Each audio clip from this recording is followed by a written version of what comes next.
Hey guys, this is Matthew here. I'm talking about one of the most recent games I beat, which is last year's Guardians of the Galaxy. Not to be confused with the Telltale Guardians of the Galaxy. This is the Guardians of the Galaxy made in 2021, developed by, I think it was Eidos Montreal.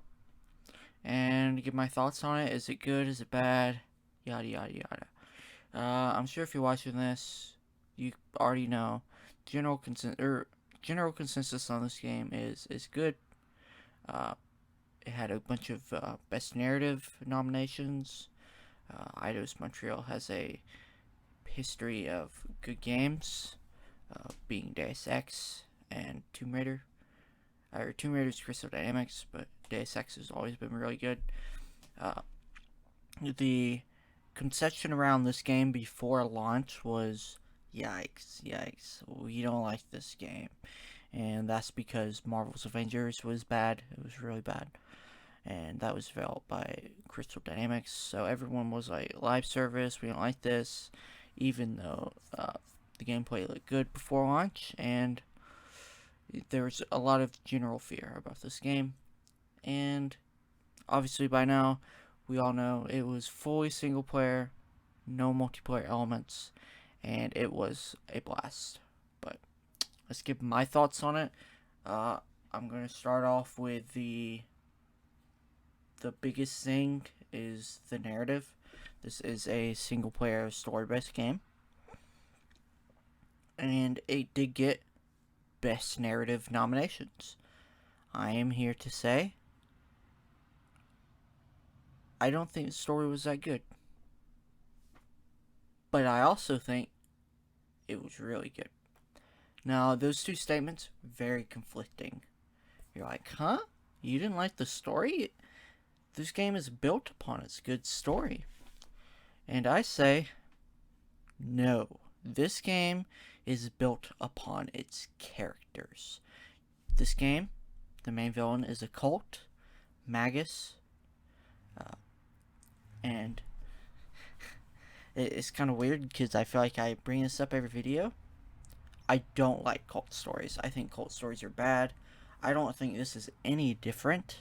I think the cult in this game is just kind of there. They're there to be the villain.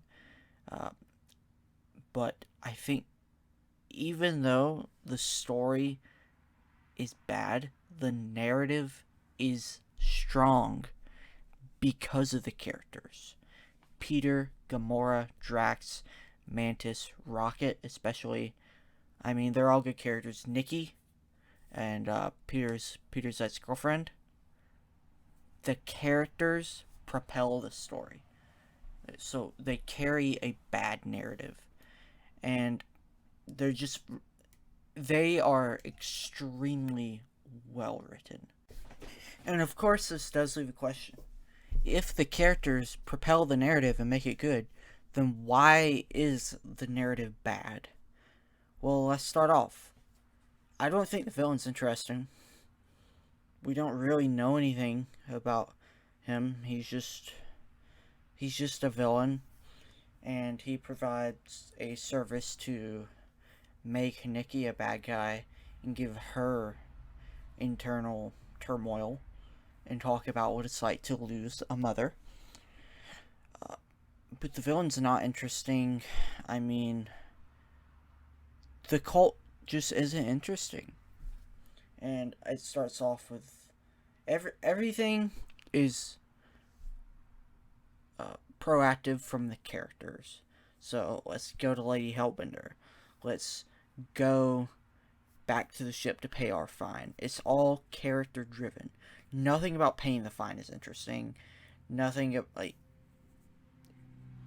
it doesn't matter to do stuff like that. Like it's not. There's no deep themes there.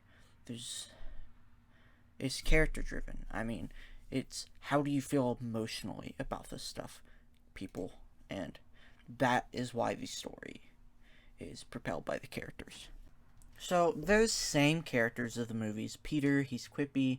Gamora, she's Gamora. She's cool. She's an assassin.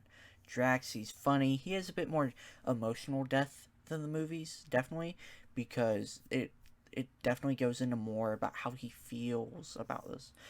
Rocket, it goes into more of his past, about how he came to be, and yeah, I mean, Guardians 2 does that in the movies versions, but it goes into the character's emotions. It goes into how Peter feels, his worries about being a father. Drax is hilarious in this game, by the way. Nikki, I mean, it goes into how she feels to what it's like to lose a mother at such a young age. Uh, and it's just good. It's just good. Like, it has new, good original characters like Cammy. Uh, I mean, just a funny little llama.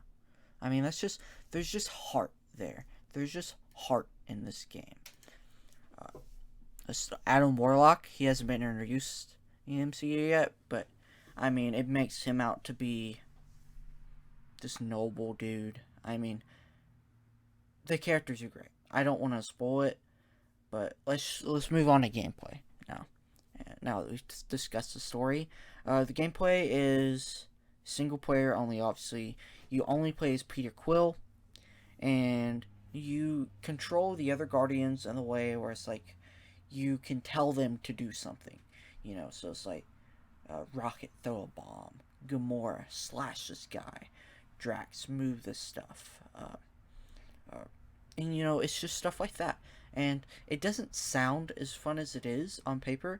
You only have one weapon the whole game, which is Peter's guns, and that, because you only have one weapon, it makes it you're forced to use your teammates, because that's what it's designed around. It's designed around kind of co-op single player, where you need your teammates to help you, and you can tell them what to do. The AI in this game is good, I think.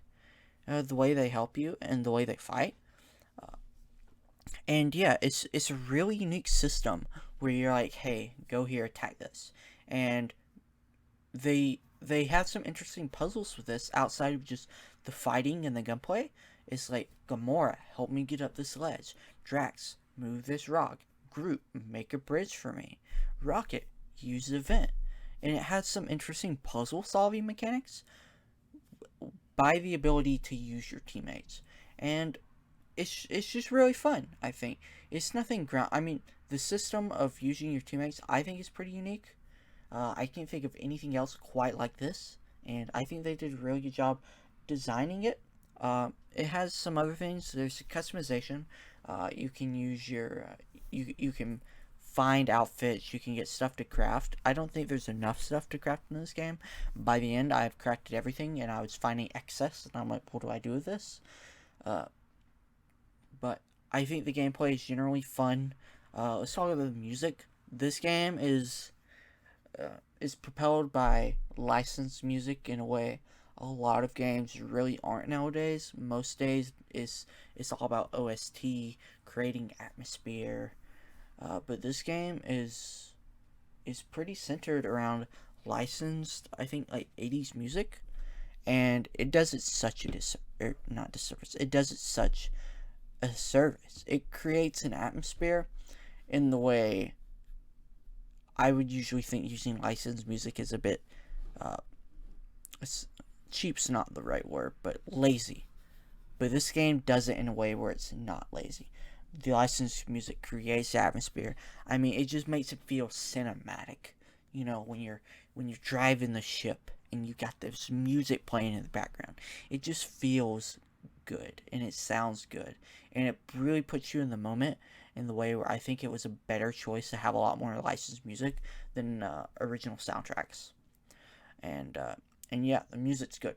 There's a lot to choose from, a lot of songs. There's a streamer mode, so so you can disable the licensed music, but you won't want to do that unless you are a streamer, because it adds to the moment, and it's just fun. It feels cool to be flying away, and yeah, just battling. You do a little huddle up, and then it's like you got this 80s song playing, and it's good. it really oozes style. And this game, I'm also going to talk about how it has a lot of attention to detail. You could tell that Eidos Montreal really love these characters. I mean, and they enjoyed making this game. Like, let's say you walk away you're following a character. In the very beginning, you're following a little girl, and it's like, you walk away from her, and she's like, "You're my prisoner. Why are you walking over there?" And just every time you kind of veer off the path, there's just little dialogue that just immerses you. And I always thought that was some of the coolest things, because they didn't have to add that. They didn't have to add Rocket complaining about you always going random places, or Peter replying. You know, it's just, there's a lot of attention to detail in this game. You can find collectibles, and then you can talk about the collectibles with your teammates on the ship. There was even like some things you veer off the path, and then one character will come with you, and then sorry for that. And then one character will come with you, and then you'll have an exclusive conversation that you wouldn't have got if you hadn't taken the time to explore and then make that moment with the character. And so overall, I think this is a really enjoyable game. I don't think I don't think the story is incredible. I think the characters are incredible. I think the gameplay is really fun. I don't think it's some of the best. Like, this game, I would say, is a solid, fun game. It's worth your time. It's worth your money. I don't think it's one of the best games ever, but it's really solid and it's really fun. And I think you should check it out. My opinion on it is a really solid game. Probably one of the best games of last year. And, funny. I touched on that. This game is really funny, which is kind of weird for me to say. I don't laugh, but this game had a couple of laugh out loud moments for me, which is really rare. So definitely check this game out. I'd probably give it like, because it's good, I give it like an 8.5 or a 9, which maybe an 8, because I'm saying it's solid but not great. So it's up there. That's all pretty much. Have a good day. Thank you.